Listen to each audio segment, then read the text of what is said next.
18 দিন। হ্যাঁ, মাত্র 18 দিনেই রান্নার গ্যাসের দাম বেড়েছে 599 টাকা। যে সিলিন্ডার একটা সময় কেনা যেত 1341 টাকায়, এখন সেটাই প্রায় 1940 টাকা। প্রশ্ন হলো, এত দ্রুত কেন বাড়ছে দাম? আর এই মূল্যবৃদ্ধি থামবে কোথায়? রান্নার কাজে ব্যবহৃত এলপিজির দাম আবারও বাড়িয়েছে বাংলাদেশ এনার্জি রেগুলেটরি কমিশন। নতুন দরে 12 কেজি সিলিন্ডার এখন 1940 টাকা। অথচ এই মাসের শুরুতেই অর্থাৎ 1 এপ্রিল এই মূল্য ছিল 1341 টাকা। 2 এপ্রিল সেটি বাড়িয়ে করা হয় 1728 টাকা।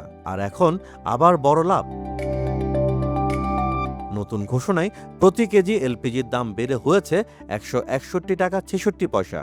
মানে মাত্র 3 সপ্তাহে প্রতি কেজিতে বেড়েছে প্রায় 17 টাকা 62 পয়সা। শুধু ছোটই না, সব সিলিন্ডারের দামই বেড়েছে।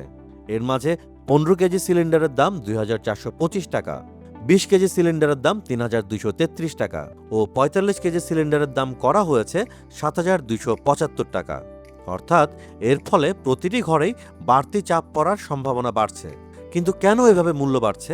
কারণ হিসেবে অবশ্য বলা হচ্ছে বিশ্ববাজারের অস্থিরতা, বিশেষ করে হরমুজ প্রণালী ঘিরে সংকট, মধ্যপ্রাচ্যে যুদ্ধ পরিস্থিতি এবং জাহাজ চলাচলে বাধা।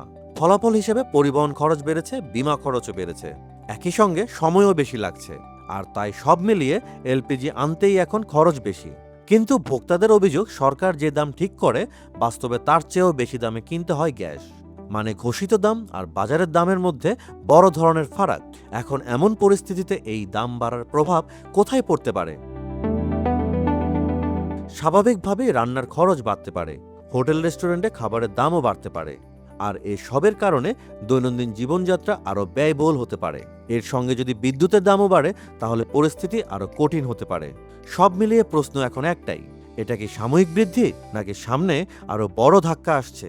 উত্তর যাই হোক না কেন, সাধারণ মানুষের মনে এখন একটাই চিন্তা, গ্যাসের দাম বাড়ল, এবার সংসার চালাবো কিভাবে? কারণ যেভাবে সবকিছুর দাম বাড়ছে, সেই হিসেবে আয় কি বাড়ছে?